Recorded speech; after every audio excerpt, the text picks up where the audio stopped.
I want to bring in Tim Parlatore, a former member of the former president's legal team and the founder of Parlatore Law Group. Mr. Parlatore, I appreciate you joining us. The special counsel pointed out in his filing today that only two of the lawyers who have appeared on behalf of former President Trump and Walt Nauta have submitted the forms required for obtaining security clearance to deal with the classified documents at the center of the case. Are they just trying to run out the clock, or is that reasonable that only two would have actually applied for it so far, or is that an attempt to delay the trial?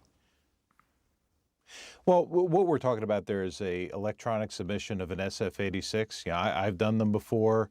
It is a very long thing where you really have to give, all of your addresses, all of your prior work experience, and basically anything that the government may want to look into to see if you have the requisite character to access classified documents. It can take a little while. I mean, it's taken me a week to fill it out, but I don't think that is necessarily, the only short pole in the tent. What I was kind of surprised at with these motions is that they telegraphed right from the beginning that they want to push this out indefinitely. That to me was odd. Why? So, I mean, it is kind of surprising because essentially they're saying it's not just, we want this date. It's we don't even want you to decide when there should be a date. Right. See, in federal criminal cases, the judge will set a date, and everybody knows that it's a fake date because they have to set the date based on the 70-day clock, and then the parties can consent to pushing it out. But also that clock stops for any number of reasons. Anytime you file a motion, that stops the clock. So, to at this stage kind of ask for the judge to, hey, just throw away the clock is weird because a federal case of this magnitude will take a couple of years generally, even if it's not Donald Trump, even if it's not a politically sensitive case. It'll take a couple of years, but it will get pushed out in increments. You'll push it out, 2 years in 3-month increments, throughout multiple different scheduling orders. And then every time you file a motion, here they're going to file undoubtedly a motion to dismiss. That's going to stop the clock while that's all being litigated. They're going to file a motion to controvert the search warrant. That will stop the clock again.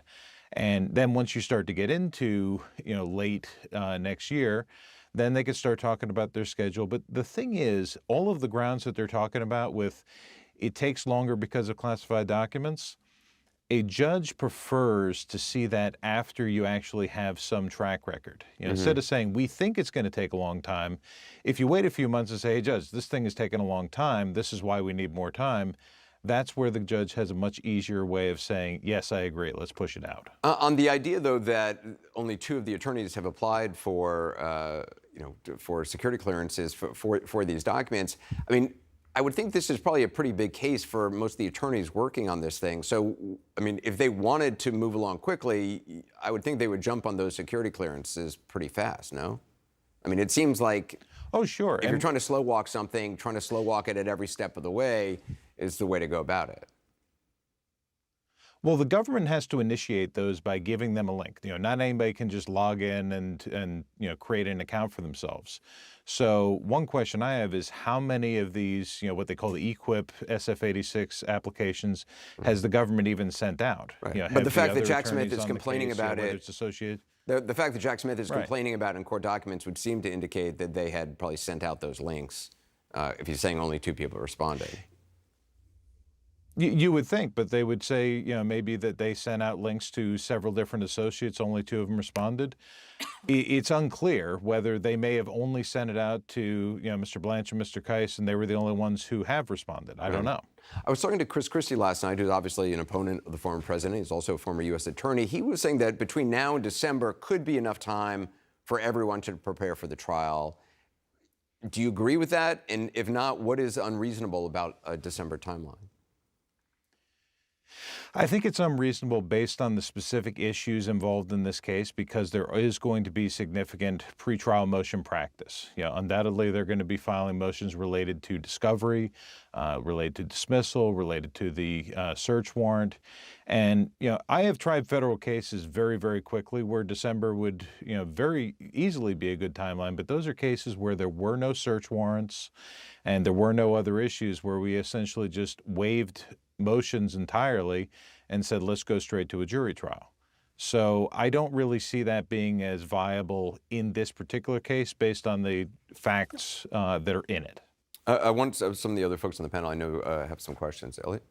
Yeah, so I too have done SF-86s throughout, or did them throughout my government career, and I agree with your point. They are voluminous, and you've got to pull every piece of information. But my question for you, as someone who's represented the former president, and you didn't quite answer this with Anderson, do you think this is just a deliberate delay tactic? It certainly should be a priority for an attorney to get briefed up and get ready and fill out their background checks in order to be able to zealously represent their client. And I guess just it's really a sincere question. Do you think they really might just be trying to delay this and push this out rather than, it's a hard document to fill out and it takes time? I mean, I just don't think that's that convincing if that's the argument they're making. I think that the bigger indicator is the fact that they filed a motion asking for the trial to be just continued without any date whatsoever. That's the bigger indicator. That's the red flag for you.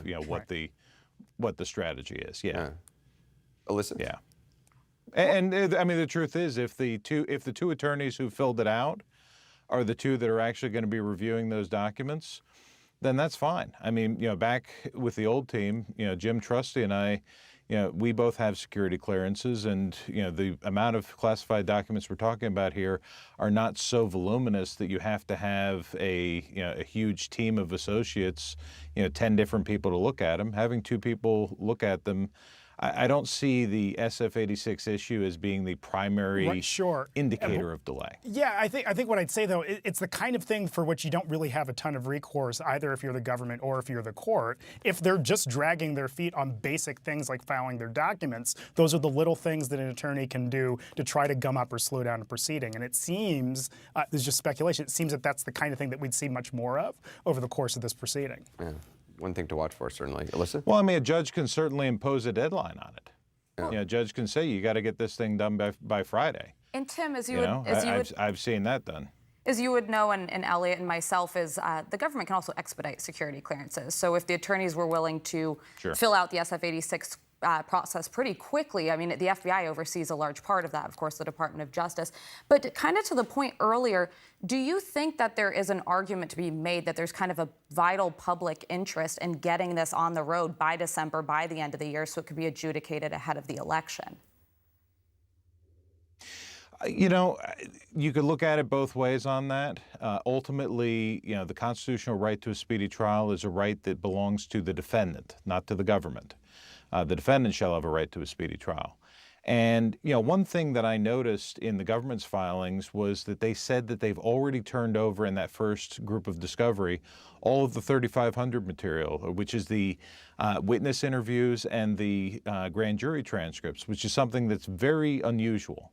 Usually the government tries to hide that until the very last minute. They won't let you see it before motions.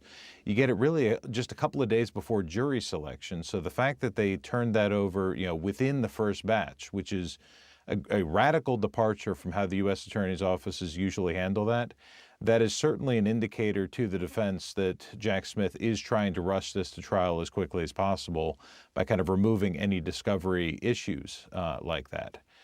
So I can see, from that indicator, that Jack Smith is certainly trying to push this forward. Yeah. Caitlin? But, ultimately, is it in the public's best interest? When you have a politically sensitive case like this, it goes both ways. Well, I think some would argue, Tim. It depends on what the verdict is, I guess. I think some would argue that voters should know that before they go and cast their ballots. I think if you were looking at this, though, and their complaints were just about one thing, whether it's the time to get the security clearances or asking for this indefinite trial date, but they're also making this argument, Trump's team is, that they can't get a fair jury before the 2024 election. I mean, do you really believe that?